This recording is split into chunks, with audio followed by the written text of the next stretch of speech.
বঙ্গবন্ধু নাকি বলছিল যে যখন একটা মানুষের পতন আসে তখন নাকি সে আবল তাবল বলতে থাকে, কি বলে সে নিজেও জানে না। তো এটা কথা যদি সত্যি হয়, তবে আমাদের প্রধানমন্ত্রী শেখ হাসিনার পতনটা অতি শীঘ্রই হতে যাচ্ছে। তাহলে কারণ হচ্ছে, যারা দেশের মেরুদণ্ড, ঢাকা বিশ্ববিদ্যালয়ের ছাত্রছাত্রী এবং কি বিভিন্ন বিভাগের বিভিন্ন বিশ্ববিদ্যালয়ের ছাত্রছাত্রীরা, এরা একটা আন্দোলন করতেছে কোটা সংস্করণ নিয়ে। তো উনি এদের আন্দোলনে সাড়া না দিয়ে উনি উল্টে ওদেরকে রেজাকার ট্যাগ বসিয়ে দিলেন। আসলে কি এগুলো কি? ওনার ওনার মতো একটা প্রধানমন্ত্রীর মুখে এরকম ভাষা আসলে মানানসই না। আমি ভাবতাম যে বাংলাদেশে একটা মহিলা আছে অনেক মেধাবী, অনেক জ্ঞানী, কোনো কাজ করতে কোনো কথা বলতে চিন্তা ভাবনা করে। কিন্তু আসলে এখন দেখতেছি উনি ওনার এমপি মন্ত্রীদের মতো, মানে পাগল ছাগল যেরকম ওবায়দুল কাদের, তারপরে ওই যে কি কি মন্ত্রী আসছিল না, উল্টা পাল্টা বইলে অনেক সমালোচিত হয়েছে। এন্দেই উনি ওনার মন্ত্রীদের মতো হয়ে গেল। তো এই জন্য বলতেছি, ওনার যদি বঙ্গবন্ধুর কথাটা সত্যি হয় তাহলে শেখ হাসিনার পতনটা সন্নিকটে। তো এবার যে বিষয় নিয়ে আপনার এত এত মামলা এত অত্যাচার, এত আন্দোলন, সেটা হচ্ছে কোটা পদ্ধতি সংস্করণ।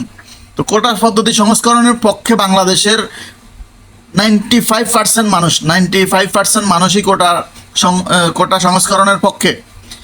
তো বাকি যারা আছে তারা হয়তো ওই যে সুবিধাবাদীরা, যাদের সুবিধা আসতেছে এখান থেকে, তারা হয়তো চায় না যে কোটাটা সংস্করণ হোক।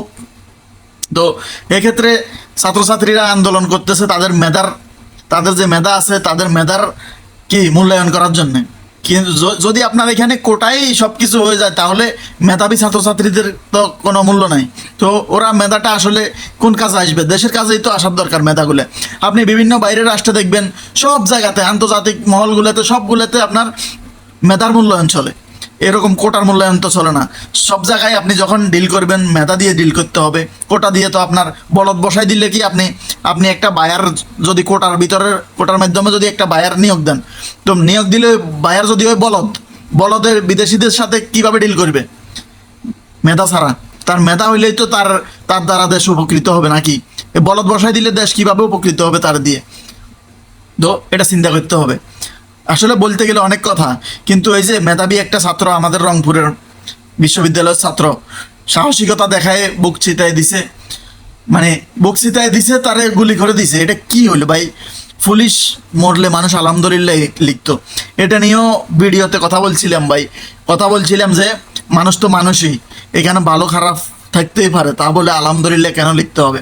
কিন্তু ভাই আপনারা যেসব কর্মকাণ্ড করে যাইতেছেন, তাতে ভাই আলহামদুলিল্লাহ না লিখে তো উপায় নেই ভাই।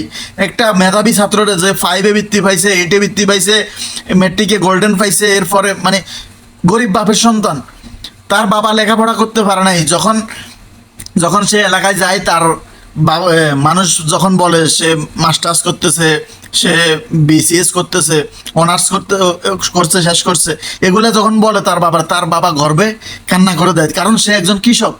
তো কৃষকের ছেলে এত একটা ভালো একটা পর্যায়ে গেছে, রংপুর বিশ্ববিদ্যালয়ে সে চান্স পাইছে, অলরেডি 4 বছর কমপ্লিট করে ফেলছে। এমন একজন মেধাবী শিক্ষার্থীকে আপনারা কিভাবে গুলি করে মারা ফেলতে পারলেন ভাই? এখন এমন একজন এমন একজন মেধাবী মরে গেল, চলে গেল, তার পরিবারটারে এখন দেখবে কে ভবিষ্যতে? তারা তো অনেক স্বপ্ন নিয়ে করছিল। তার বোনটা যে হাজারি করতেছে, তার ভাইটা অনেক মেধাবী ছিল বলতেছে, কান্না করতেছে। এই বোনটারে এখন দেখাশোনা করবে কে অদূর ভবিষ্যতে? তার বাবা তো কৃষক। তো আপনাদের আসলে আপনাদের নিয়ত কি এটাই আছে যে কৃষকরা সারা জীবন কৃষকই থাক, আর নেত্রীর ছেলে প্রধানমন্ত্রী হোক, প্রধানমন্ত্রীর ছেলে প্রধানমন্ত্রী হোক, তারপরে মানে এমপির ছেলে এমপি হোক? আপনাদের কি এটাই চাওয়া? মানে কৃষকের ছেলে কখনো বড় আসনে না আসুক, আপনাদের চাওয়া কি এটাই? অবশ্যই আপনাদের চাওয়া এটা, হ্যাঁ, আমরা যেটা দেখতেছি। কিন্তু এটা তো আমরা বাংলার মানুষেরা এটা তো মানতে পারি না ভাই। কেউ খাইবে কেউ খাইবে না, তা কি হয় ভাই? তা তো হবে না। এই যে 1971 সালে যারা জীবন দিছে, তারা এই ভাইদের মতো নিঃস্বার্থে জীবন দিছে ভাই। আপনাদের মতো রেজাকারের মতো ওই যে কারো পাস আটে নাই। রেজাকাররা পাকিস্তানিদের পাস আট ছিল। আপনারা এখন রেজাকারের সামিল হয়ে গেছেন ভাই। আর রেজাকারের পরিবর্তে রিপ্লেসমেন্ট যেটা, এটা এখন আপনারাই হয়েছেন, যারা কিছু নিজেদের স্বার্থের জন্য পাস আটতেছেন কিছু লোকের, নেতাদের, সরকারের। কেন ভাই এসব? আপনারা কি দেশের শান্তি চান না? তো ভাইরা বিদেশে যারা আছেন তারা এরকম ভাই বিভিন্ন ভিডিওর মাধ্যমে আওয়াজ তুলেন ভাই। আমরা কোটা সংস্করণ চাই, আমরা মেধার মূল্য চাই। আর মানে স্বৈরাচারের বিরুদ্ধে কি বলবো ভাই, আপনি যদি রেজাকার বলেন শিক্ষার্থীদেরকে, তাহলে আপনি নিজেকে স্বৈরাচারও বলতে পারেন, কারণ আপনি যেগুলো করতেছেন এগুলো শুধুই স্বৈরাচারিতা আর অন্য কিছু না। কারণ বাচ্চা ফোলাটাও জানে যে মেধার মূল্য হইলো আসল। আপনি একজন মুক্তিযোদ্ধার ছেলে সংবাদ সম্মেলনের সামনে বলছে যে আমার বাবা 20,000 টাকা করে পাইতেছে মুক্তিযোদ্ধা ভাতা, তাদের আমার ফ্যামিলি চলতেছে, তাইলে আমি আমার বাবার মুক্তিযুদ্ধের কোটাতে আমি চাই না যে আমার চাকরি হোক, আমার মেধা দিয়ে আমার চাকরি হোক। আমি সবার সাথে কম্পিটিশন করতে চাই, কম্পিটিশন করে টিকে থাকতে চাই। এটা হচ্ছে আমার মেধার বিকাশ।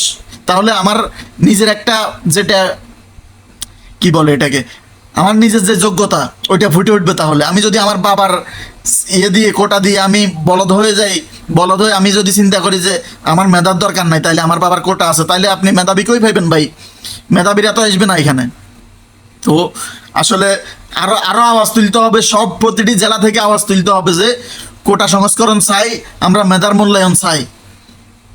ধন্যবাদ সবাইকে ভিডিওটা দেখার জন্য।